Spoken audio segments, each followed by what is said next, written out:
guys, thanks for watching Ride Asylum today. It's Emily Walker and Kayan Lee. Today we are going to discuss that Cait Reynolds is here. Hey! Hi, welcome. Whee! I'm here. Made it. We were just about to start introducing you, so if you'd like to, you can just go ahead and get started telling us about yourself. Okay, great. Oh, what a cute puppy. Sorry, I get distracted by dogs. Really annoying, so let's ignore him. Yeah, my dog is currently sunning himself in the window. Oh, so cute. So, I am Cait Reynolds, and I write lots of different things. I'm a member of the Fabulous Fictionistas with Kenya, so it's a lot of fun. We're kind of a crazy group. And I have a new book coming out on February 14th called Angel Hands, and it is a variation / retelling of The Phantom of the Opera. And I'm here to talk about why you should read it. That sounds great, Cait. So basically, it is a piece of fan fiction that I started writing 10 years ago because there was a story in my head that just would not leave me alone. Irritating little bugger. Couldn't get it out of my head. Was thinking about it while I was working, taking notes. Couldn't stop writing it. And I started to really explore the world of fan fiction. And I found several things that I think are useful for all writers that they should know about fan fiction. One is it is a fantastic way to hone your craft. Believe it or not, it is something that I use to this day on a regular basis to train myself with different techniques, different styles, different voices, and it's good because you're working with a world that's already been created. So you don't have the pressure of world building on top of what you're doing. You can really focus on whatever it is you want to do, like character building or dialogue or description or historical, historical detail. Whatever it is you want to work on, you can do that there. And it's a safe, supportive environment. The other thing is you will read some of the best unpublished work you have ever read in your life, and you will also read some of the worst unpublished work in your life. Like you will find amazing things, and some of the stuff that I have read has moved me to tears. I've laughed out loud. I bookmark it. I go back to it. I'm rereading one of my favorite Pride and Prejudice variations right now, and even reading stuff that's sort of middle of the road where people show promise, but you can still you begin to see the flaws in their writing, and it makes you think about what's working and not working in your own writing. So there's a lot that's good about fan fiction for writing as a craft. Another thing that's actually really, really good is to recognize that it is a part of everybody's life. No matter what. Like, people will make fun of you for reading or writing fan fiction, and yes, it is kind of an ultimate nerd girl badge of honor to be a fan fiction writer, but hey, I embrace my inner nerd girl. I love her. I'm cool. I'm totally cool with her. But think about it. You go and see a movie. You probably saw the A&E original production of Pride and Prejudice. Then you went and saw the Keira Knightley production in, 2005? Now, Pride and Prejudice and Zombies is coming up. What's that if not fan fiction? Every time you see a movie that's a remake, it is somebody's vision of retelling the story, and there are variations and things they do to the story to change it. And if you talk about a movie you've seen or a television show and you discuss what you think should have happened, that's a form of fan fiction too. So we're always telling these stories and sharing them and reworking them in our heads, and we use them to help understand the world around us and our relationships in a much broader sense, if you really want to draw it out that far. So that's my case for why fan fiction is a really good thing. That's awesome. That's a great intro. Absolutely. We kind of jumped right into it. Usually we start with some publishing news and just kind of talk a little bit about that. So I guess your publishing news would be you're about to release a new book. Yep, it's called Angel Hands, and there's a funny story about the title. I had no idea what I was going to call this work, and so I just kind of picked Angel Hands out of the air because I was thinking, oh, something to do with the angel of music and hands, like working on something or interfering. So it was just kind of this like BS title that I pulled together, and I didn't really understand what it was until almost like the second to last chapter, or a couple of chapters before the end, when one of my characters up and explains what Angel Hands really means, and I'm like, oh, nice. Oh. That's awesome. Kayan, do you have any news to share with the class? I do. I actually got contacted by a former Travel Channel show host, and she's interviewing me about Night of the Storm, which is the sequel to the Rise of the Flame novel. It comes out next month, so this interview will actually give some really cool insight about what's going to happen to the characters in Night of the Storm. It'll have some compelling background stories that no one knows about my world building and about what it's like to live in different parts of the world that I created for the Euro Chronicles. So that was really exciting. I talked to her last night, and she was impressed by my work, so I just could not believe that. Like, that was pretty awesome. So that's what's new for me in the publishing world. Really looking forward to it. What about you, Emily?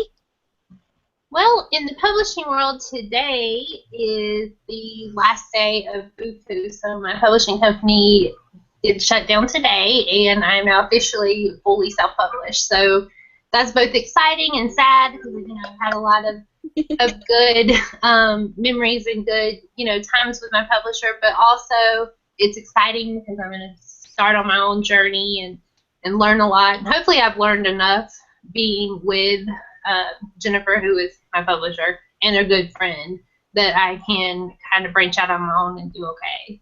And so really my publishing news is just getting my crap together and trying to move forward from it. I think you're going to do awesome. I don't think you have anything to worry about. So, Cait, let's talk about your platform for fan fiction. Do you have certain sites that you like to work on, or any recommendations on how to get started with fan fiction? Yeah, actually. So I started back in the day, and back then the only real site that was available was fanfiction.net, and it is still around today, and it is still an amazing place and a good place to get started. It is probably the largest fan fiction site on the internet. I would recommend going there and just reading. It's got so many diverse, it's got TV and books and movies and musicals, like whatever you are interested in, it's probably got stories. It's huge. Another more sort of esoteric one is Archive of Our Own, or AO3. I go there, but I really tend to come back to fanfiction.net. Also, Wattpad. I just started getting into Wattpad about a year ago, and I love it. And what's nice about Wattpad is there's both fanfiction and original work, so you can develop a following for both, and you can have readers for both, and you can access both on that site. So it's pretty cool. It is pretty cool. I just started getting into Wattpad as well, and I took a look at it. It looks like they're doing pretty well with it, obtaining followers and getting interest in your story. Can you talk about how you started with Wattpad and any tips or advice for someone that wants to get started?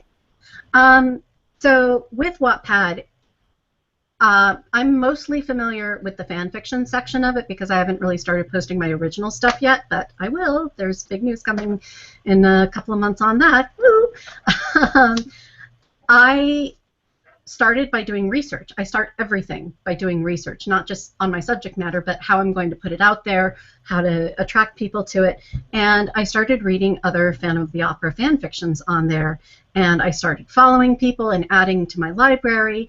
And then I also started noticing the keywords that they were using, and I wrote those down, and then I used them in my own writing. And then there are forums on fan fiction, on Wattpad, for fan fiction, and there's a thread where once a week you can post a promo for your story and hopefully acquire new readers. And it's great to interact with people, respond to their messages, and respond to their reviews, and just, always be grateful, even if it's, critical comments that you get. Always be grateful that somebody took the time to read your story and thank them for it.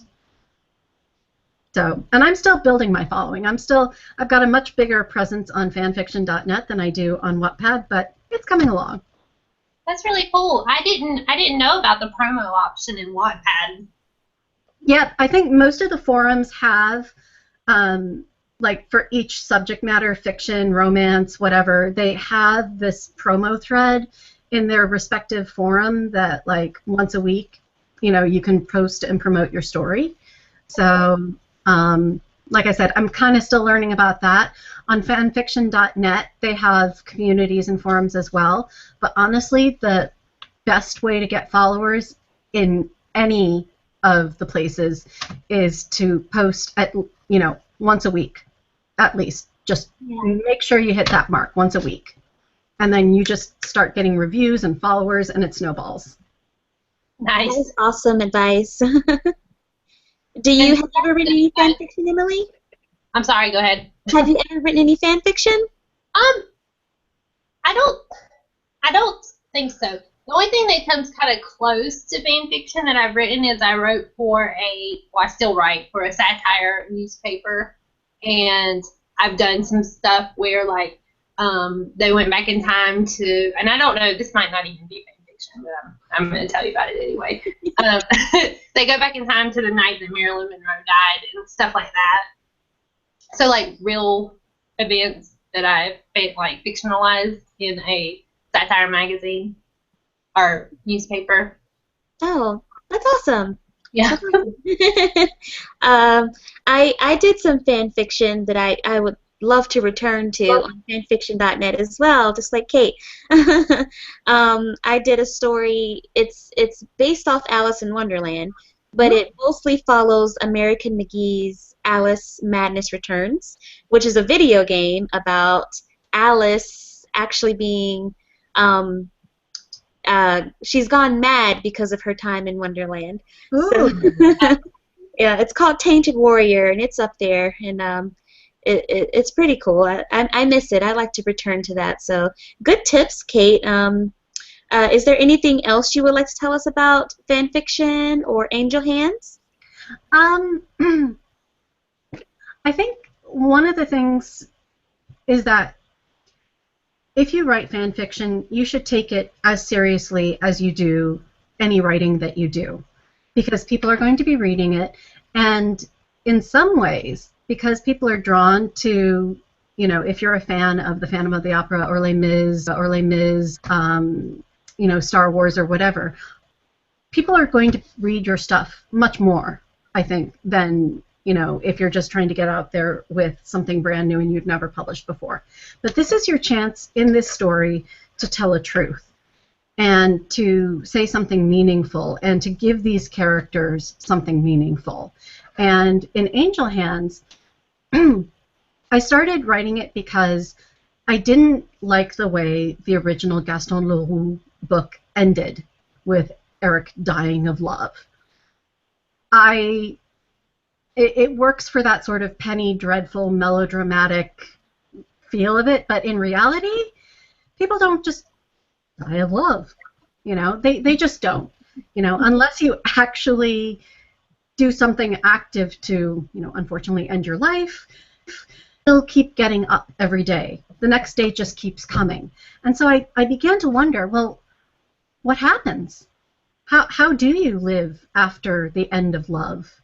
You know, how do you change? How are you changed? How do you change the things around you, having survived, you know, and living with something so tremendous? And so I kind of am poking around in the phantom psyche, trying to see, well, so what happens? You know, Christine goes away, and what if he kept living? You know, there are the practicalities of life that he has to take care of, but on an emotional landscape, you know, what does it look like now? Is it barren? Are there, you know, is it a desert?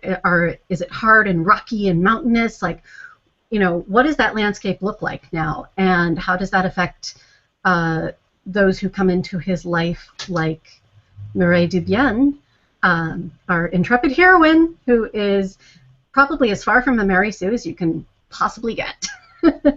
So that's the, you know, I took it very seriously, and I wanted to say something about resilience and life and love and what happens after. Oh, that sounds beautiful. That sounds really good. That does. It sounds great. It's a great way to think of things too. It's an interesting way if you want to start. Like if you haven't written anything and you're kind of, you know, not sure what your own story is to tell. It's interesting that you can read things that already exist and kind of come up with this, well, what if, or what happened after, and that's really cool to me. Yeah, it's a lot of fun. It is a very good way to get started. You know, just testing the waters, seeing if you like getting feedback from people. You know, if you've got thick skin to take both the good and the bad. The one thing I would caution is if you are looking to publish a story that you have written in fan fiction, you should always double check whether it's public domain or not. You know, certain works are public domain, certain works have yet to enter into that. So while it's safe to publish on those sites, to pull it and actually put it out through Amazon or a publisher, you really need to make sure of your public domain status. Oh, that's such good advice, yeah.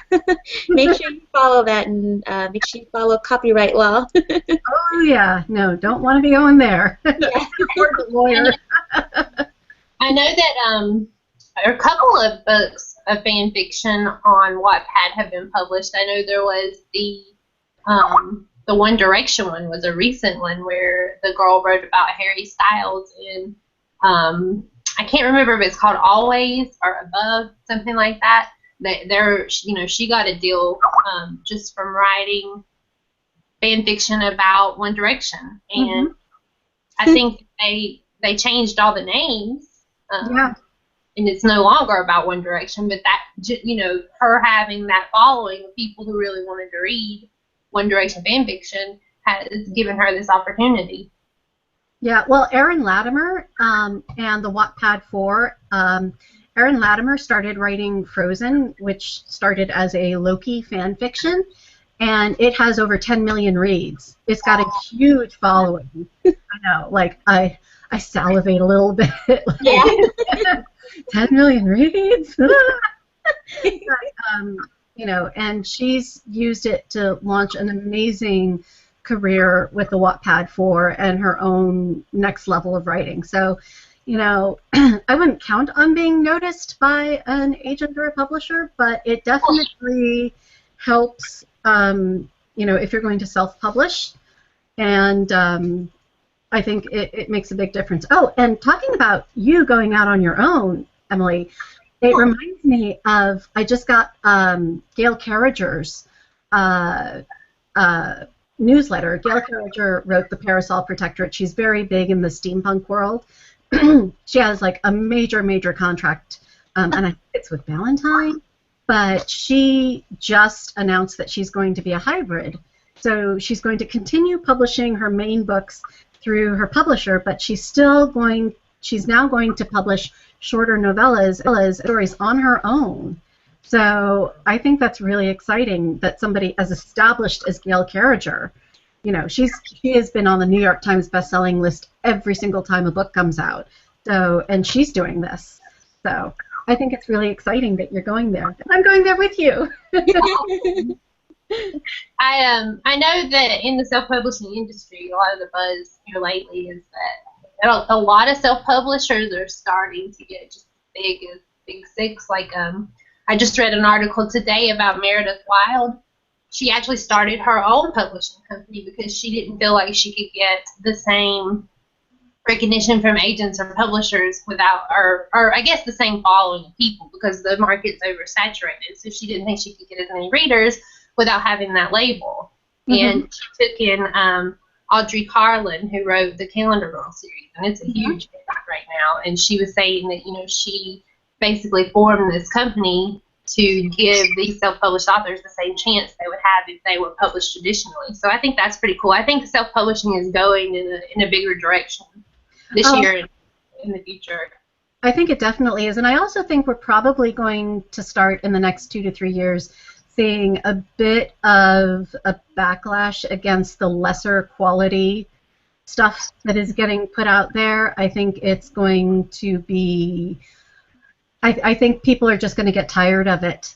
You know, there's only so much badly proofed, badly written stuff that, you know, even if it's free on Kindle Unlimited, like, how many hours a day do you have to spend reading if you're busy with your life? You know, you want to, I think people are going to be like, it's free, but, you know, I read this chick before. I don't really like her stuff.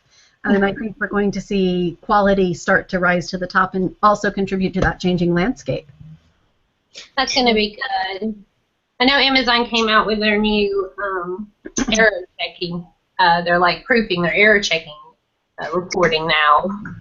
Yeah. And you know, it's funny though, because I remember buying some of the earliest, and they had a ton of proofing errors, and these were from the major publishers like HarperCollins and Macmillan. I was like, really, guys, you didn't proof that? It was crazy. Yeah. That's one of the things that I get nervous about. Like, my editor's wonderful, but I also have proofreaders, beta readers, and people that go through and make sure, because I don't want to put something out there that's so hard. I definitely don't want to put out something that doesn't look like it's gone through the right amount of edits. And oh, heck yes. That is really important for sure. Yeah. My mom is actually my proofreader. And I'll tell you, she is one crazy nitpicker. I mean, she whipped this book into shape like nobody's business. I mean, she's probably one of the best proofreaders I have ever worked with. Seriously, so I'm like, yay, Mom! I'll just take you out to dinner. How about that? How about for payment? And that's what you need. You need someone to be super nitpicky. Oh, yeah. And you get a reader that's nitpicky, and they'll write a review about it to let you know. Exactly. Yeah. And she loves me, but she pulls no punches. She's like, this doesn't work. This doesn't make sense. Why did you say it that way? I'm like, okay, I love you too, Mommy. Yeah, that's what you want. You want somebody to rip it apart. Like, I know a lot of people who have just published and have sent it through a first edit and, you know, come back and they're like, I cannot believe this. It completely destroyed my book. But honestly, they're just telling you what you need to know to make it better. Mm-hmm. Yep. Okay, guys. We usually end the video with a marketing tip or publishing tip, writing tip, something that you can give to the viewers that will something to leave them with. So, Cait, let's start with you. Do you have any cool tips for marketing, publishing, writing? The best tip I have is to find somebody. You always have to be learning about marketing. And while some basic principles don't change, there's so much out there that's constantly evolving. You need to find somebody who is on the cutting edge and that you can go to and that you can bounce ideas off of and who can guide you through things. And, you know, that's kind of what I'm doing with you. I'm like, Ken, how are you? Got a question for you. But seriously, you know, I have super new authors coming to me saying, so Tumblr, what's Tumblr about? And I'm able to tell them. But, you know, it's one of those things where, you know, look for mentoring. Look for people who are out there on the cutting edge and, who are relentless in their own marketing, and really make it a point to learn from them. That's the best thing that has happened to me since my last book. That's a great tip. Thank you for sharing. What about you, Emily? I think mine is that a lot of people are really into BookBub. BookBub is big, and once you can get on there, if you can get an ad, it's definitely great. It's going to help your business. But I think that people need to also be aware that there are tons of smaller book promotion companies, like Booktastic is one.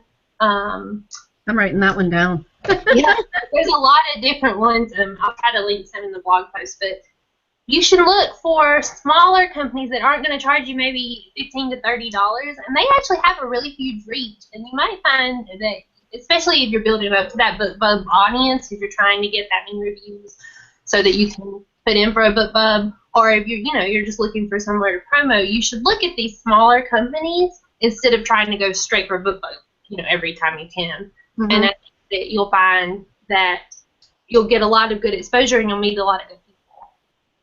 So that's my tip. That's a really good tip, and yes, please put those in the blog part of this video. On our website, we actually have a one of our guests coming in March is Rachel Thompson from Bad Redhead Media. And, yeah, you're familiar with Rachel. I love Rachel. She's crazy. I adore her. Yeah, she is someone that you want to make sure you follow because she gives the best advice. And we have on our website a little. She has a challenge, a 30-day writing challenge that starts tomorrow. I'm doing it. I'm in it. I've been waiting. I can't wait. So look on our website, or you can go to thewriteasylum.com, or you can go directly to her website and sign up. But make sure you do, because you don't want to miss it. This is going to help you really, really, really help yourself with promoting your book and marketing yourself. So yeah, look out for that. Bad Redhead Media 30-day challenge. We have a link on our site, as well as you can go on her website. You can also check her out on Twitter, Rachel in the OC. Yeah, so thank you so much for being here today, Cait. Hey, thank you guys for having me. I really enjoyed it. I know, I was telling Emily how awesome you are. I was like, she is one of the funniest people I know. Well, just wait till you see what I've got planned. I've got a lip sync challenge that's going up on Monday for my release event, where you get to vote on what song I'm going to lip sync on release day. I love it so much. It's gonna rock. We'll definitely have to have you back talking more about marketing, since she says that you're pretty skilled in the marketing world. We'll definitely have to have you back on. I would love to, especially like once I'm on the other side of this, because one of the things I'm really interested in is metrics and measuring my results to find out what was worth it, what wasn't worth it, what can I do better. So yeah, I'd love to talk about sort of the aftermath, post-mortem. Great. Thank you, guys. You're welcome. All right, so we will see you guys next Sunday. Don't forget to visit the website, sign up for our newsletter. We will post links to Cait Reynolds and her book, as well as links to the sites that Emily mentioned. Thank you, everyone. Have a great week. Bye. Bye.